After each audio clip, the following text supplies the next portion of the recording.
What's going on, insiders? Ryan Reese here, coming at you live from Austin, Texas.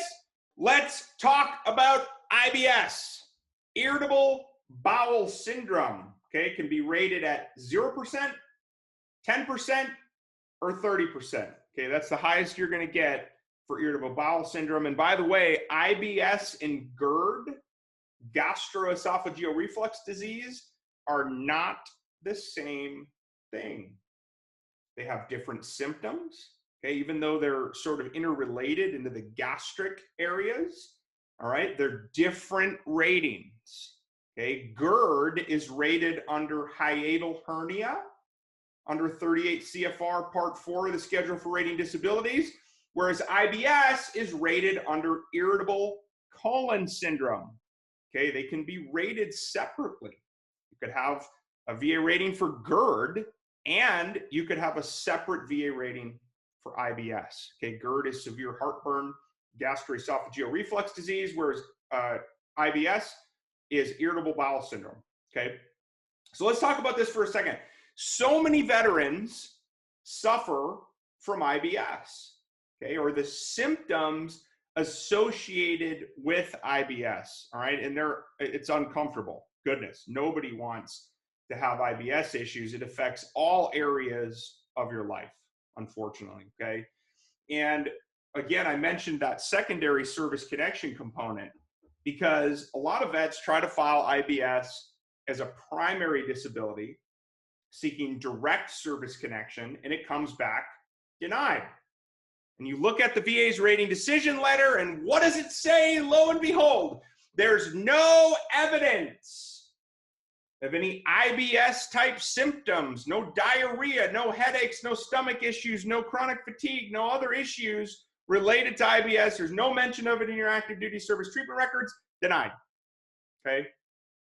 You might not have even known you had IBS on active duty. Maybe you never went to the doctor to talk about your IBS on active duty. Okay. So if there's nothing in your active duty service records, there are ways you can fill in that gap with a DBQ, with a Nexus letter, with a buddy letter from a firsthand witness. The other thing, though, that I want you guys and gals to think about is maybe your IBS happened later on, right? You've been out of the service for 10 years, 20 years.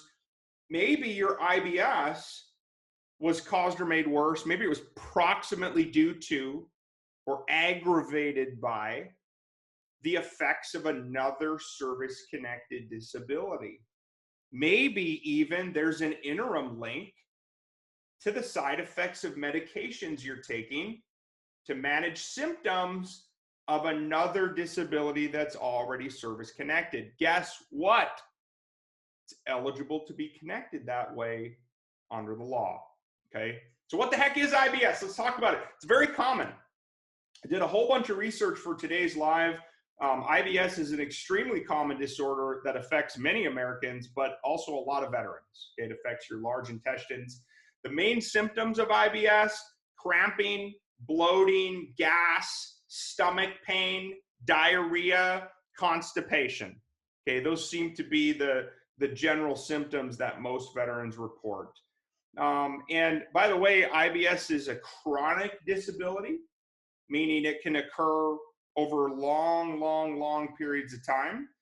The good news is it can sometimes be successfully treated with medications, and your symptoms may be able to be managed by things such as diet, exercise, reducing stress. There could be some hormonal issues, okay? And perhaps your IBS is due to the side effects of those medications you're taking. Okay, now I want to talk about men and women for a second.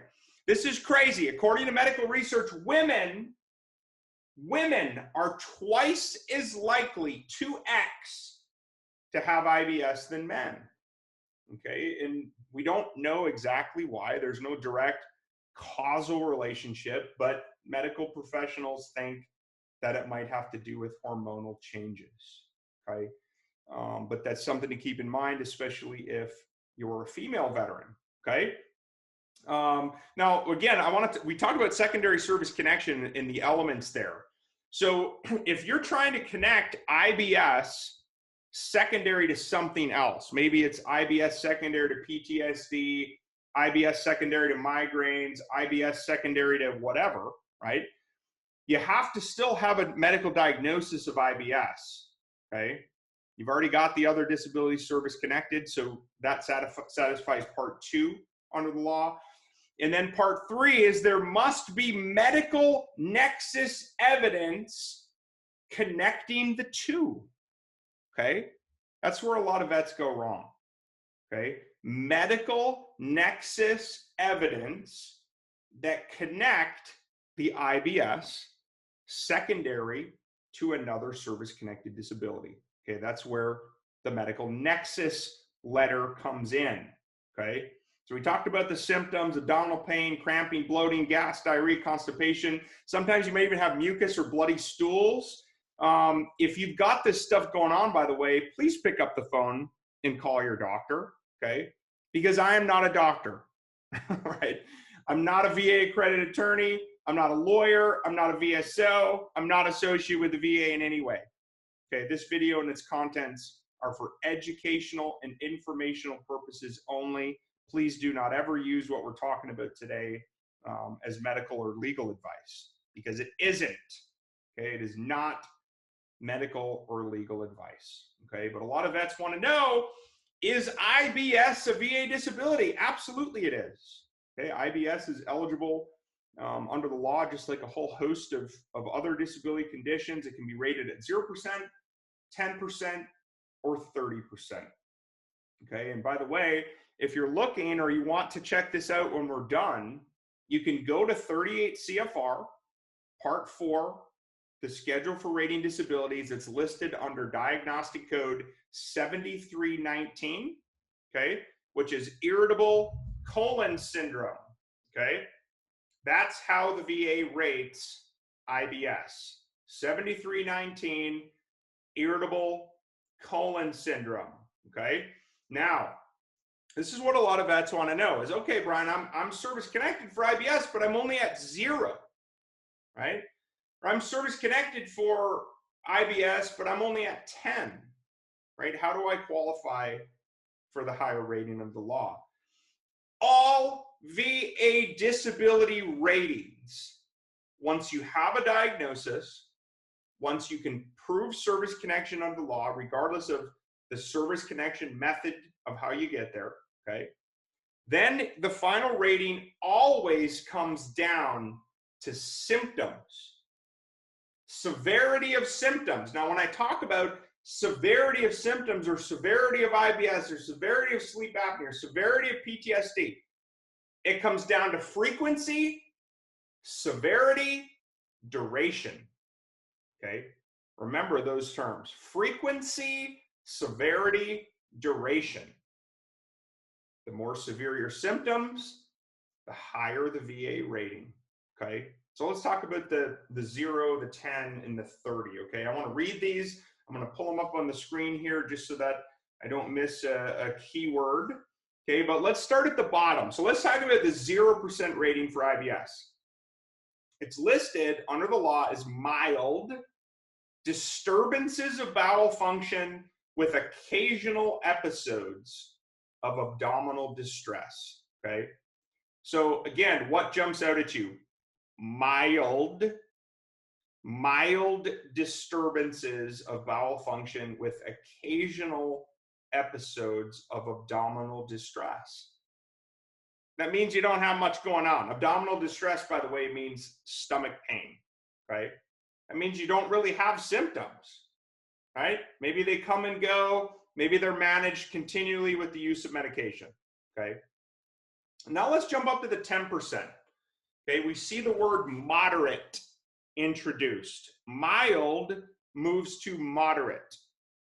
And it's frequent episodes of bowel disturbance with abdominal distress, aka stomach pain, cramping, bloating. Okay, that's the 10% rating. Moderate, with frequent episodes of bowel disturbances with abdominal distress, aka pain. And then finally, at the highest schedule rating on the law for IBS is the 30% rating, and the diagnostic criteria lists severe. Okay, diarrhea or alternating diarrhea and constipation with more or less constant abdominal distress. Okay, that means you got a lot going on, right? You got a lot of cramping, a lot of bloating, it's happening a lot, and you've got severe diarrhea and or constipation alternating the vicious circle. Okay, you may or may not have to take medications, okay? So again, we covered the 0%, the 10%, and the 30% rating for IBS. And we talked about the difference though about GERD.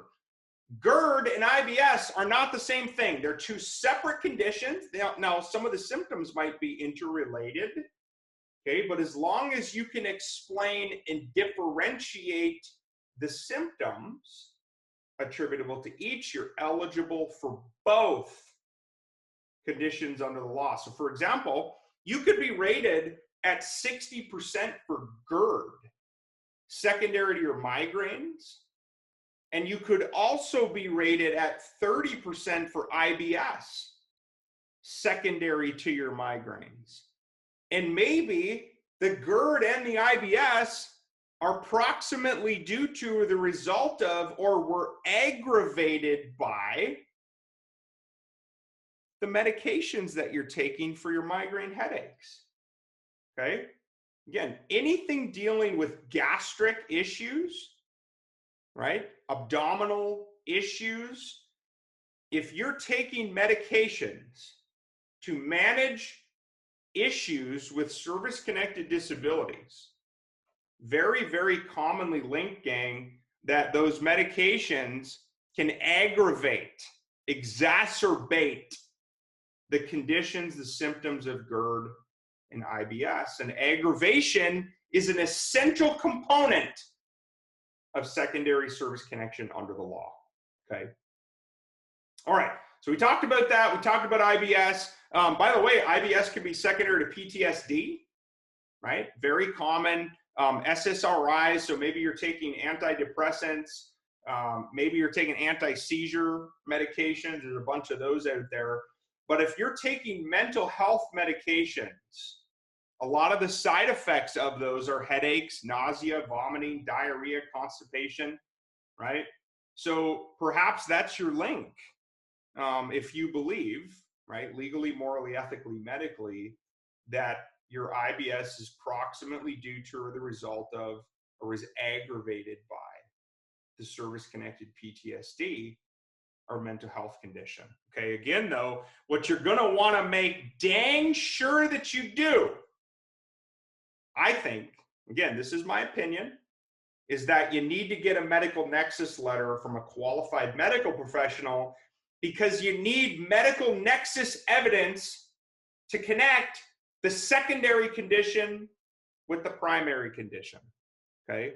If you can't show that link, the causal link, aggravated link, if you can't show that through medical research, you're probably gonna get denied service connection, right? And the VA is gonna say, there's no nexus, there's no logical link or connection between this condition and this condition, okay? Medical nexus evidence is key, which leads me to another conclusion. VA disability claims come down to medical evidence. I don't care who tells you any different. If somebody tells you that that's not true, they're feeding you a line of BS. Okay? And I ain't ever going to BS you. I'm always going to give you the truth. I'm going to back it up with the facts. I'm going to back it up with the cutting edge case law, which, by the way, there was a Court of Federal Claims case, okay? Claims all the way up to some of the highest courts, not to the BVA, okay, but to the courts, and it confirmed that a secondary service connection linkage due to side effects of medication on an issue of aggravation is enough to establish connection, right? It's enough to establish service connection under the law. Absolutely crucial. And by the way, speaking of that case, that was actually just decided, I think 2 or 3 weeks ago, end of February 2020. I think it's Walsh versus Wilkins. You might want to go out and take a look at that and read that case decision because it's an interesting one. If you're a nerd like me, you read case law. The other thing that I want to highlight is there was a BVA case decision from 2016 that I highlighted in a recent blog post, okay? A veteran was granted secondary service connection for IBS, okay, which was approximately due to the result of the medication side effects that the veteran was taking to manage the symptoms associated with their other service-connected disabilities. Now, let me read, I'm going to just read this. I'm going to pull it up on the screen. I want to read this because I think that the decision is important as we talk through this, okay? So here's what the actual decision said. So again, this veteran was up against the BVA. Okay, so they were at the BVA, and this was the case decision after oral arguments of service connection for IBS. Okay, secondary to other service-connected disabilities due to side effects of medication. The veteran had gone through a C&P exam. Parts of the C&P exam were unfavorable, although the veteran had a favorable Nexus opinion. Okay. So this is super interesting. There is an approximate balance of favorable and unfavorable evidence. Okay, when that happens, by the way, guess who the tie goes to? The veteran. Okay, tie goes to the veteran in all of those situations. Benefit of the doubt doctrine applies. There is an approximate balance of favorable and unfavorable evidence as to whether the veteran has IBS, approximately due to or the result of pain medications from his service-connected hiatal hernia, thoracolumbar spine, cervical spine, migraine headaches, bilateral hip, bilateral shoulder, bilateral knee. The guy connected it to all of them, okay? Which you can. You don't have to. You may just want to choose one and done, but this veteran thought they were due to all, right? Maybe it was the same medication. The court further went on to say, the judge says, resolving all reasonable doubt in his favor. Also known as the benefit of the doubt doctrine, tie goes to the runner. The veteran has IBS secondary to medication from his service-connected disabilities, right? That was the interim link that was enough to grant secondary service connection. Absolutely crucial, okay? Absolutely crucial.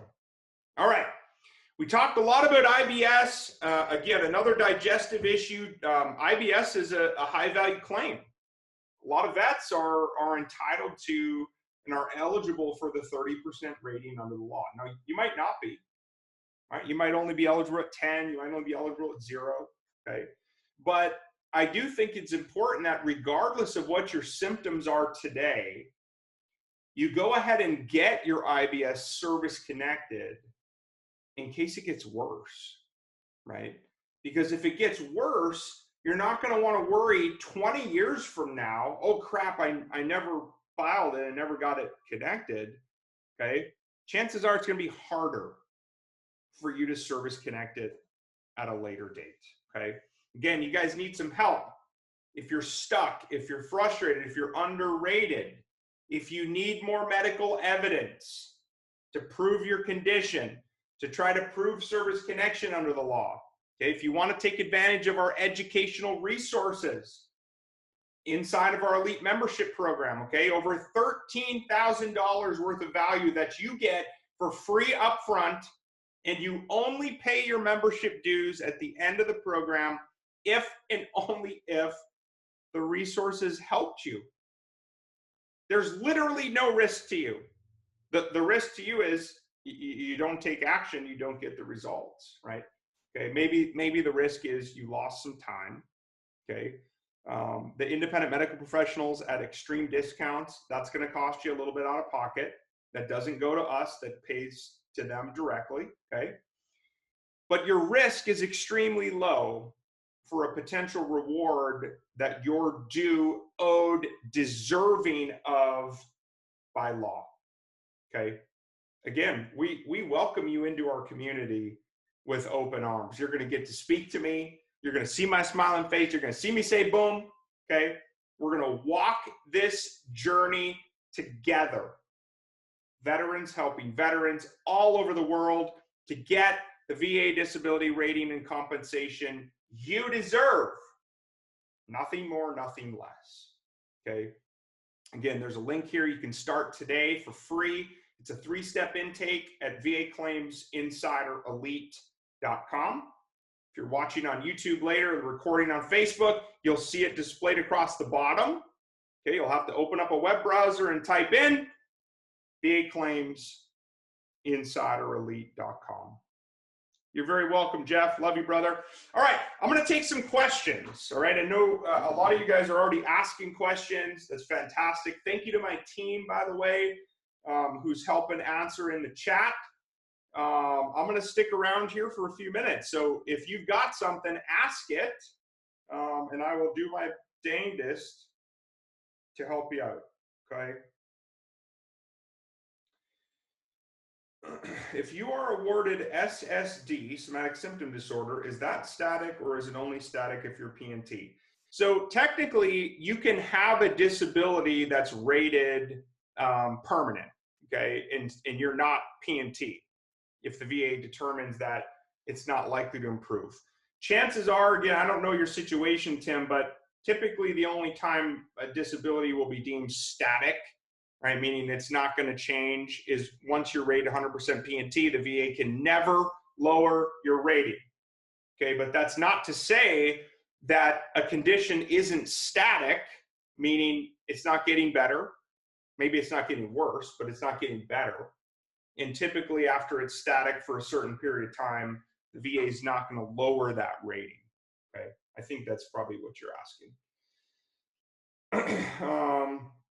Holly says, my husband has his interview with the VA on the 20th. I don't think he put on IBS. I mentioned his stomach issues. I don't think he thought his meds or headaches were connected to it.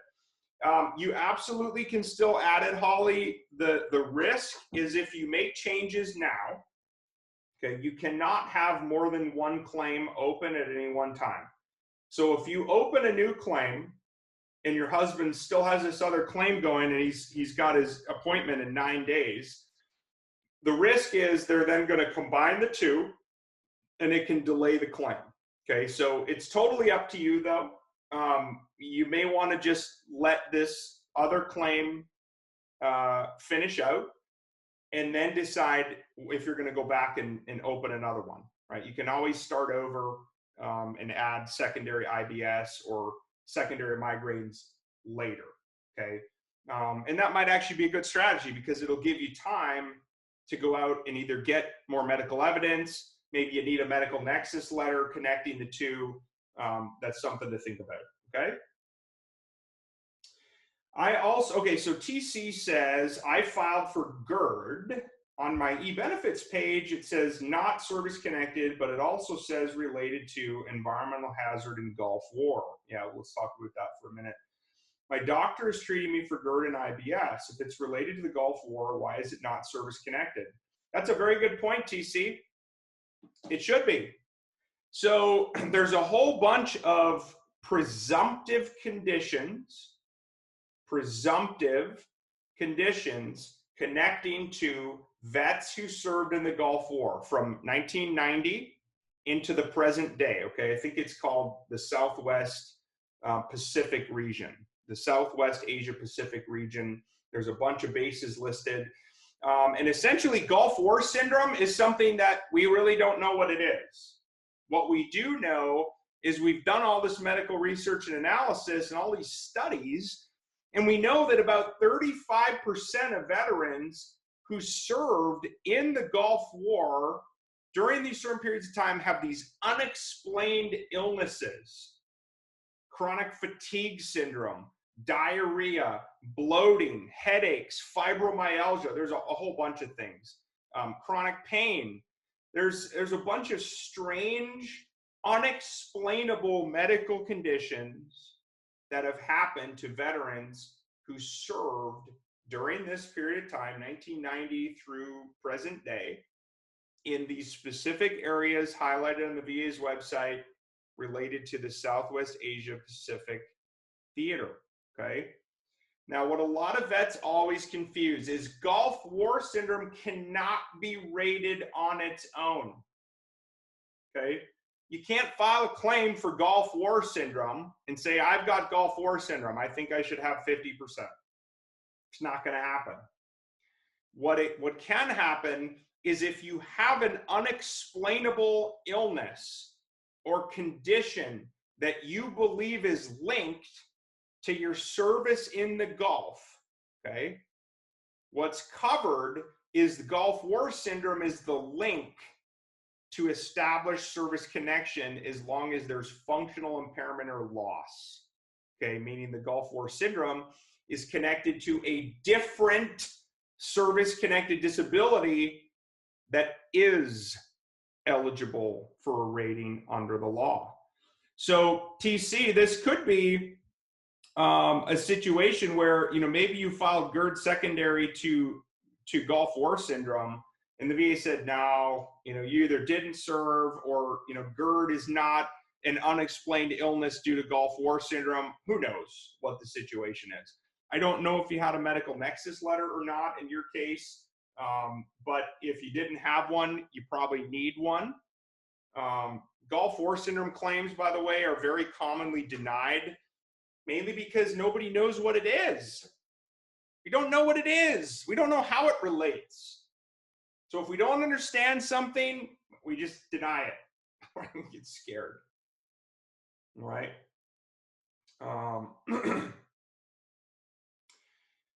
Got a decision for IBS and GERD. They combined both at 30. That's interesting. Yeah, I don't know why they would have combined IBS and GERD. It could be that they believed that the symptoms were too related, right? And that they weren't able to differentiate what part of your symptomatology or impairment, your disability, was due to each condition, okay? And if they don't know, they'll combine them, okay? Because they're worried about pyramiding under the law, okay? Christopher asks, what is the qualification for 30% for GERD? I've got a great blog post out there. That's probably the easiest one. If you type, open up a Google browser and type GERD VA rating. I think we're the second or third hit. There's a great piece there. Alexander says, great information, Brian. Thank you. You're very welcome. IBS presumptive to Gulf. Yep. Got it. I don't know if you had a medical nexus letter, but you probably should get one now. Thank you. Yep. We got team members posting stuff. Holy crap. You guys are nuts, man. So many questions. Appreciate all the help and all the positivity, man. We do this together. Live and in community. What about Meniere's linked to Gulf War? No known etiology. Yeah, it's possible, right? I mean, if you've got an unexplained illness, you served in the Gulf War period, and it's causing functional impairment or economic loss, get a nexus letter. The other thing that I recommend all vets do, by the way, and I'll shift gears just for a second and talk about burn pit exposure, okay? There is a burn pit registry. I've gone through the registry myself. It takes about half an hour. There's a whole bunch of questions that it asks. But I recommend going through that. Get yourself listed on the burn pit registry. Because I'm telling you, there's going to be a day.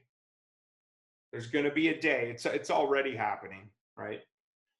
Unexplained illnesses, cancers, diseases, respiratory issues, and the cause, the origin is unexplainable. And I believe that there's going to be a ton of legislation passed in the future about burn pit exposure. Iraq, Afghanistan, Desert Storm, Desert Shield, any place you served overseas, if people were burning trash, if there were open poo ponds, hazards in the air, you were exposed to chemicals and toxins, and stuff was being burned. I believe burn pit exposure illnesses is the Agent Orange of my generation. Okay. Agent Orange to the Vietnam vets, Gulf War syndrome to the Desert Storm vets, burn pits to the Iraq, Afghanistan vets. Get yourself listed on the registry, okay? Get listed on the registry. Be honest, open, and vulnerable on that questionnaire. I think it's important as well that we as vets, we're also arming the VA with the information that they need, right? So that our VSO organizations who lobby on the Hill for us all the time for vets, they're pushing these bills, right? Blue water, Navy vets, right? More presumptive issues for Agent Orange exposure, burn pit exposure. This is how stuff gets done, right? But we've got to help them. And so I'm calling on y'all to Google burn pit exposure registry and sign up. All right. Let's arm them with the information that they need so they can tell the lawmakers the story, and the lawmakers can pass bills to protect disabled veterans and their families. Okay. We've got a responsibility here, gang, as fellow vets. Okay. I love you guys. Y'all sending hearts, loves, thumbs up. Awesome. Don't forget DS vets. Do you mean Desert Storm, Desert Shield? Yeah, that's true. Yeah, there were burn pits there too. Absolutely. Yeah, sorry, I didn't mean to not include you guys. Okay. Again, you guys are awesome. I love you, fellow insiders. Thank you for your service, your sacrifice to our nation. I know what you did, right? I did it too. You raised your right hand and you said, I will support and defend the Constitution of the United States from all enemies, foreign and domestic. I will bear true faith and allegiance to the same, right? And I take this obligation freely without any mental reservation or purpose of evasion, right? And that I will well and faithfully discharge the duties of the office upon which I am about to enter. So help me God. I had to memorize that as a young lieutenant, okay? But that's what we did. We raised our hand and said, who will go? I will go. I will stand up and defend, and it may mean my life. And some did give their life, right? Some of them were my friends. Some of them were my classmates, right? I had a classmate of mine who he was in one of my management groups in college. And Joe Helton, right? If you want to look him up, his name is Joe Helton. Great dude. What a great guy. Unbelievable human being. Was serving an extra mission and got blown up by an IED. And, he paid the ultimate price. And so those are the things that I think about a lot, is those who gave the ultimate sacrifice in the service of our nation for us to defend freedom, and especially all of us who are still here, who remember them, who carry on their legacy, who fight for what's right, okay? That's what we're doing. That's what this movement is all about, okay? Whether you served 1 day or 40 years, I really don't care. You are eligible for benefits under the law because you raised your hand, you took that oath. You said that you would do it, and you were injured or disabled from service, okay? So don't ever let somebody say you don't deserve it, because you do deserve it, okay? You do deserve it. All right, gang. I love you all so much. Thanks for being here. We'll be back again next Wednesday at 11 a.m. Central. And by the way, we're going live almost every friggin' day of the week on this page. Some teammate, whether it's on the medical side, the veteran coach side, educational resource side, the sales and marketing side, we're going live every day of the week for you, okay, to bring you the information that you need so that you can be educated and put your best foot forward in this fight, okay? Again, Brian Reese here, the VA Claims Insider. Air Force Service Disabled Vet. I'm out from Austin, Texas. I love you guys. Thank you. Thank you. We're truly blessed to serve you. Talk to you soon.